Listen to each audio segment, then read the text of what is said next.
Well, good evening. Here I am, live from my bedroom. It's almost like lockdown's back on. No, I'm just, it's the clearest place in the house, easiest way to do it today, so that's why I'm here.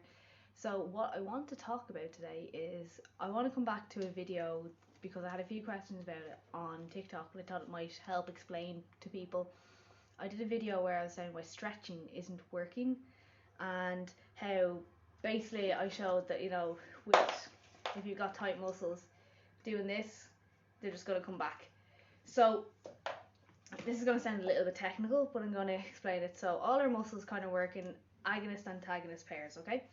And so this is flexed, this is extended, okay? And what happens there is some muscles get used more than others, so they become short and tight, while the opposite muscle becomes long and weak. So for instance, like I'm saying with our hips, so our hips are short and tight, which generally means that our glutes are are long and weak, or say for instance our inner thighs, the outer thighs are long and weak. When you stretch that, it will not make a huge difference to it. However, if you strengthen the outside with exercise that help you strengthen those muscles, this takes the pressure off these tight muscles and helps them naturally loosen. Okay? The other thing that can happen when you're stretching is people have a habit of overstretching. So I don't know if you've ever done this before. You felt something that's tight, and say for instance your chest, you pull back, and then you're like, that's a little bit nice stretch, and then you pull really hard and across the muscle, or same thing with your hamstrings, you really pull it up to try and loosen out that muscle, and it's almost painful to do. That is not what you want to do.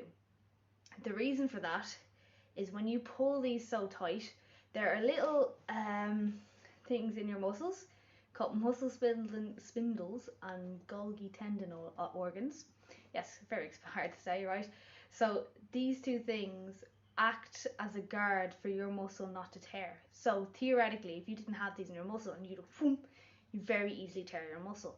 So just to avoid them tearing, they actually tighten and stop your muscle tightening, which in turn means you're not actually stretching it and you're not getting the difference that you're looking for. What can happen with that, if you are still forcing it in that stretch, is you actually stretch out your tendons, which can over time weaken them a little bit. Now, this I know sounds all very complicated and very tough, like how to know where you're going and how hard to stretch, but the best way to do it when you're stretching is you pull your muscle into a stretch where you feel that first little area of tension. So first little bit of tension, and you hold it there for at least 10 seconds. Then after 10 seconds, if you feel like you can push a little bit further, do. But if you feel like you're getting that really grippy feeling when you stretch into it more, you're actually over pushing it again, so you need to pull back.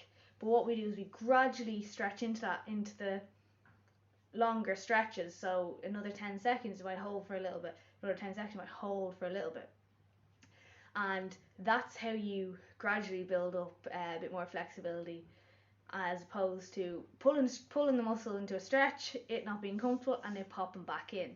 So that is the really important thing. And I think a lot of people as well, they worry about things like not being able to touch their toes, or how flexible they are in certain movements. And I just want to remind you, just because someone can touch their toes, or someone looks really flexible and looks really impressive, it's not always a great thing.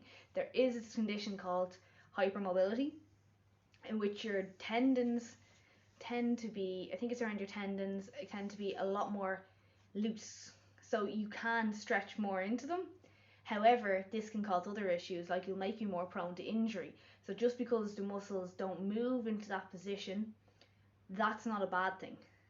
And I think we assume just because that person you can see over there can touch their toes, put their feet flat on the ground, that means they're automatically more healthy.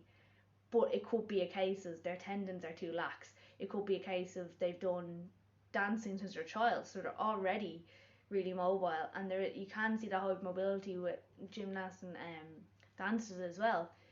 And for them, you need to really protect your joints and build up muscle around them, because, as I said, it brings you more prone to injury. So you could be more prone to dislocation because you can touch your toes. So it's not necessarily a great thing. Now, I'm saying there's nothing wrong with being able to touch your toes. Don't assume because I'm saying that I mean it's a bad thing either. But we want to look at it in that sense. Like, you're looking at it out of context. You're just seeing one thing and we assume this means everything's amazing. But some of them are excessive, and like that, if you can't touch your toes, many men can't, lots of people can't, and it's not, say, affecting your quality of life, I wouldn't worry about it. This is something someone asked me about, like, if it's, obviously, if you feel like your back and your hamstrings, so the back of your legs are sore and stiff the whole time, yeah, it's probably time to work on those slow stretches to loosen out. But again, if it's not affecting, then you don't really have to worry about it so much. Right? So all these things we look at out of context and think, I want to be like that, I want to do this, we need to realize, is it something we actually need, or is it something, like, as I said, we think we need? Did a podcast on this last week. But out of context, yeah, it can look impressive, but it doesn't necessarily mean it's good for you. And I'm not saying either, by the way, don't stretch ever again. I just want that to be specified. And any things of, like, type of exercise that involves stretching, like warming up doing yoga, I'm not saying never stop doing that, because there are multiple benefits to them as well. It is just about doing it in a smart way and focusing on slow stretching, slow movements. Don't force the muscles, and do not worry if you can't necessarily do something, because, as I was saying, touching toes, there's other things that come into play. The structure of your joints. People's joints aren't all the same. So someone, because they can put their arm this way and hold it, could be completely different to the shape of their shoulders. Hips are the same. People's, the way the ball and socket sit in the joint, completely different from person to person. So part of the reason you might not do it literally might be the structure of your body. And unless you get the joint replaced, which I would highly not recommend unless you really have to, there's no way of changing that. So I think it is worth noting that as well. That was a little side note that I kind of thought about after. So that is just a little talk about stretching and why it can be helpful, it can't be helpful, and why you don't need to worry too much about certain different things involving, as I said, flexibility, mobility, things like that. So I hope you enjoyed that, and thank you, Mags, for joining me there. And any other info, guys, if you do want to talk to me about doing any types of, like, mobility training for horse riding, or strengthening up your riding seat, or strengthening, feeling more comfortable in a horse, please do get on to me, because I do proper or bespoke programs for people that are individualized and focusing on exactly what you need to work on. So if, like that, touching your toes or mobility is one of those things, I can help you with that. And if there is anything else, do drop me a DM.